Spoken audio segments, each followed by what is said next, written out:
Hello, everyone, and thank you for joining us for part one of Violence Free Minnesota's Housing 101 for Victim Service Providers series, The Intersection of Domestic Violence and Housing. This session is foundational for the entire series, so we encourage everyone who wants to view these sessions to begin here. My name is Maintain Chang, and I am the housing advocate at Asian Women United of Minnesota, and I will be your host for this session. In this segment of the series, we will discuss the intersection and connections of domestic violence and housing. We will explore the disparities that survivors from historically marginalized communities continue to face in accessing housing. Please note, some of the information in this session has been pulled directly from publicly available resources and conversations with people in the field, which will be noted in our resource page for this series on our website.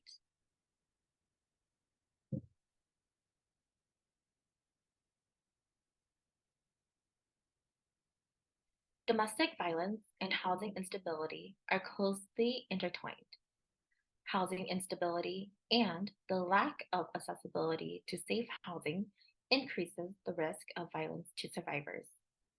In this diagram, the four circles on the slide each represent a barrier that is linked to abuse. The two-way arrows show how various dynamics of abuse lead to housing insecurity and leads to further harm. Income loss is one of the central ways that abuse leads to housing insecurity. Different examples of income losses are a partner preventing a survivor from working or forcing them to leave a job, a survivor missing workdays due to a wrongful termination by an employer due to stalking or harassment that occurs at the workplace. Financial abuse can also lead to the inability to make a mortgage payment, rental payment, or a security deposit payment. This results in a survivor not meeting a landlord's income requirements during tenant screening. Housing instability can in turn lead to increased risk of further violence. A survivor may be prevented from leaving an abusive situation, be forced to return to a harmful situation, or lose their housing and become exposed to additional violence and trauma. Eviction is another potential consequence of financial abuse. A survivor could be evicted for non-payment or past due payments of rent. A landlord might also evict a survivor because of repeat police calls to a rental property. Lease violations that were committed by a partner or that were the result of coercion by a partner could also lead to eviction. Credit history and bad debt resulting from financial abuse will also impact housing stability.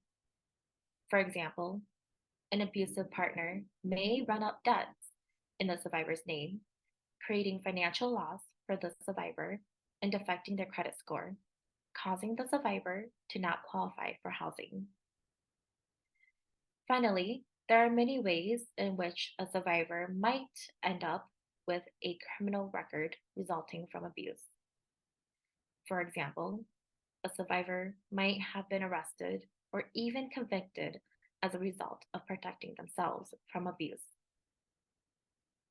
Oftentimes, they could be forced or coerced into criminal activity by an abusive partner.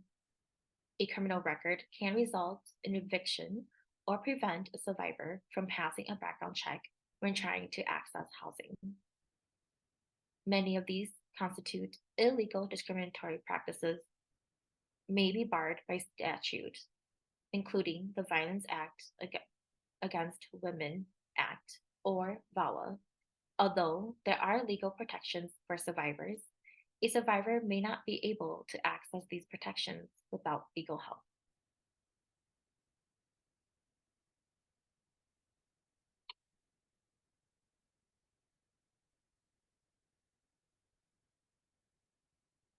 Minnesota reflects the national trends in the number of survivors who are unhoused or experiencing housing instability due to abuse and the examples provided earlier. Minnesota lacks accessible and affordable housing options. We also lack accessibility to trauma informed and culturally responsive services that are survivor centered. Domestic violence has been identified as one of the top 5 key reasons why Minnesotans experience being unhoused.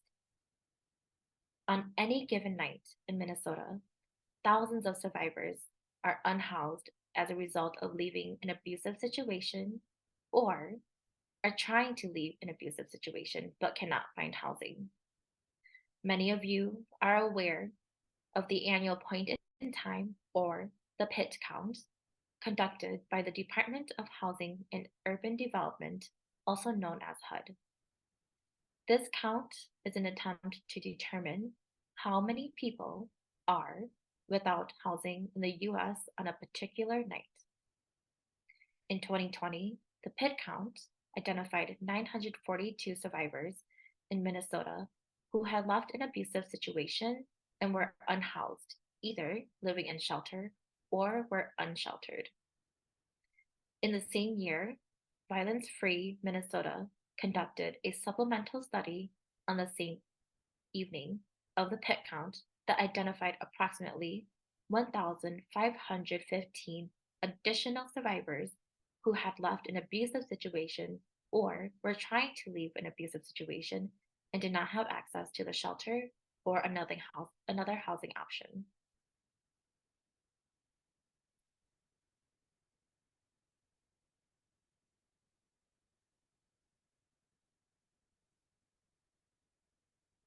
Additional studies have found the same pattern. For instance, the Wilder Foundation regularly conducts a study called the Minnesota Homelessness Study, which surveys thousands of people who are unhoused across the state. 6 out of 10 adults in their 2018 study reported experiencing at least one act of abuse or violence. Of those individuals, 50% of women and 25% of men reported that they stayed in an abusive relationship because they did not have any other housing options. 31% of women and 17% of men reported being physically or sexually attacked while unhoused.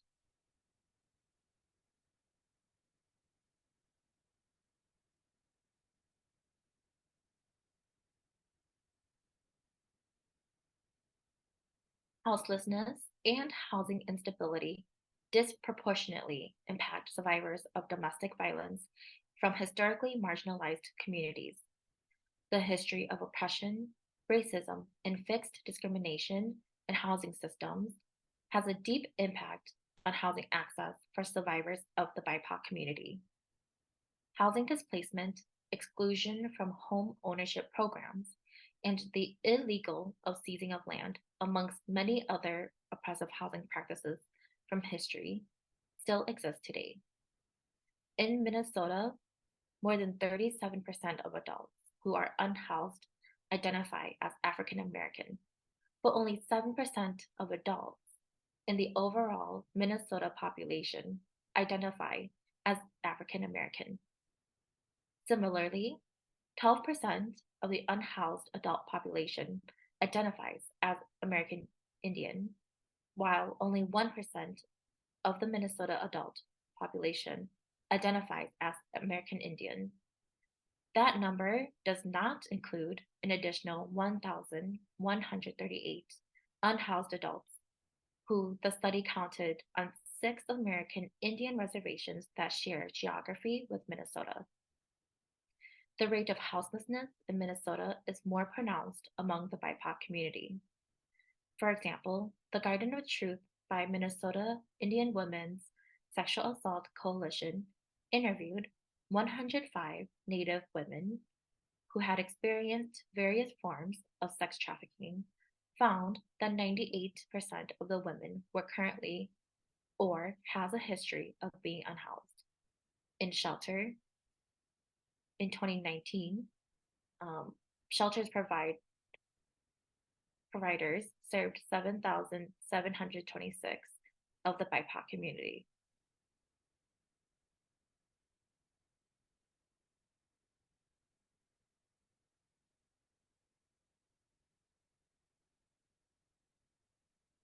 Two-spirit, lesbian, gay, bisexual, transgender, queer, questioning, intersex survivors also face severe housing inequities, both in rates of houselessness and length of time a person is unhoused. In 2015, Serving Our Youth report showed that youth identify as LGBTQ plus have a 120% higher risk of experiencing houselessness. Surveyed through the Wilder Foundation, the study reported that approximately 22% of young adults ages between 18 and 24 who are experiencing houselessness identified as LGBTQ+. The U.S. Transgender Survey from the Center for Transgender Equality found in 2015 that 54% of respondents reported experiencing intimate partner violence, 47% reported that they had experienced sexual assault, and nearly one-third of respondents reported having experienced houselessness. Of those who had stayed in shelter, 70% reported mistreatment because of being transgender.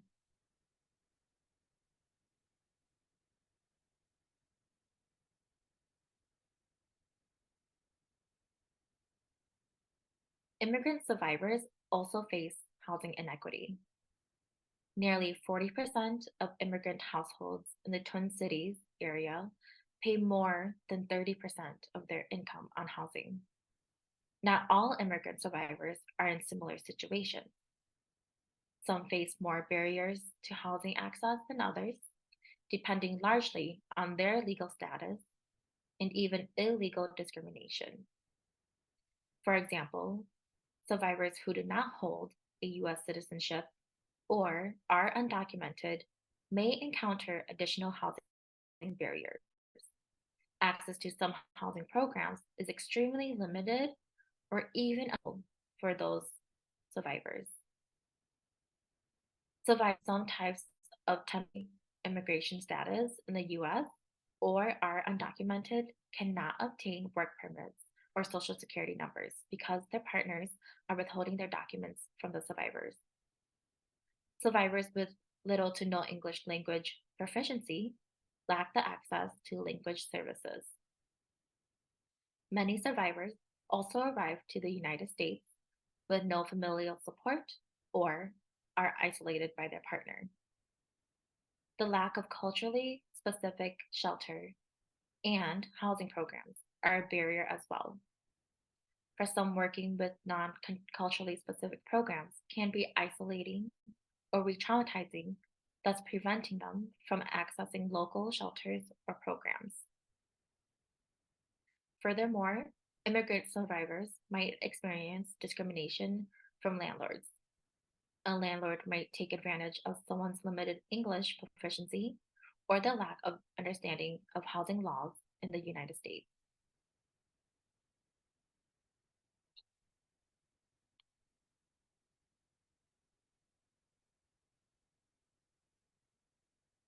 People with disabilities also face increased discrimination and inequity in housing. There are some common issues that impact many survivors, whether their disability is physical, developmental, or mental health related. Fewer than 200,000 housing units in the United States are considered universally accessible with features such as wheelchair access, including ramps and roll-in showers, modified smoke alarms or doorbells, sensory adaptive spaces, countertops, and other features accessible to people using wheelchairs, accessible parking, and other adaptations.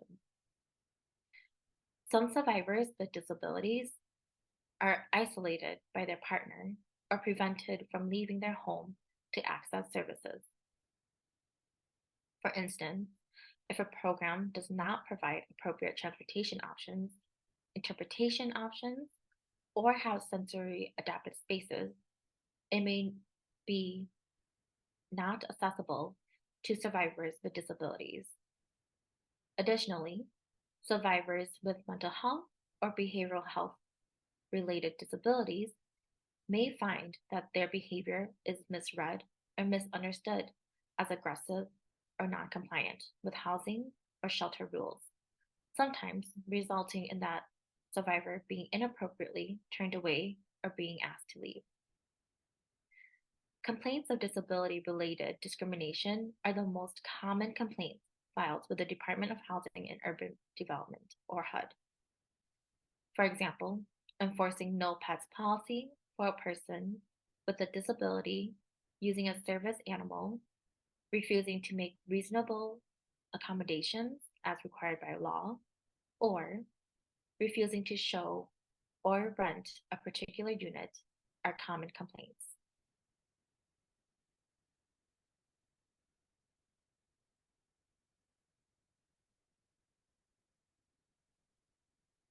Today's session reminds us that housing work is anti-violence work and anti-oppression work.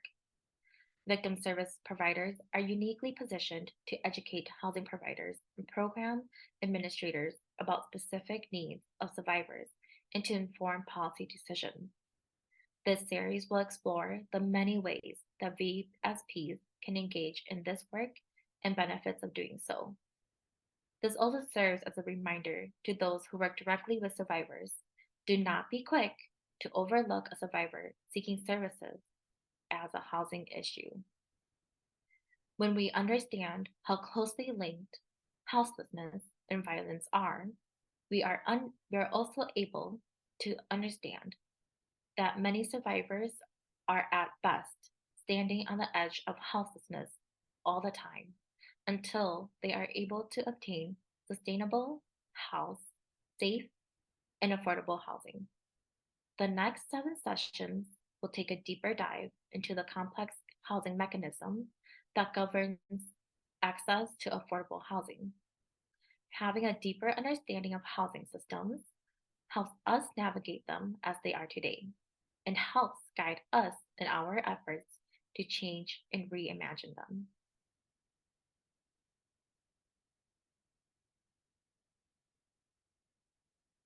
Our session today does not begin to cover the full extent of how domestic violence, disparities in housing, and inequities of affordable housing are entangled. For more information, we are providing additional resources on the VFMN website along with this recording. Among the sources you will be able to access are the Wilder Report, the Guardian of Truth Report, and the U.S. Transgender Survey.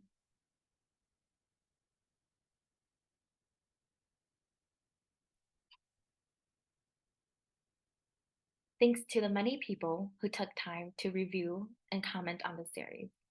And thanks to all of you who joined us for this session. Today's discussion is the beginning and provides a foundation for the rest of the series. We hope you will join us for the next sessions as we continue our learning.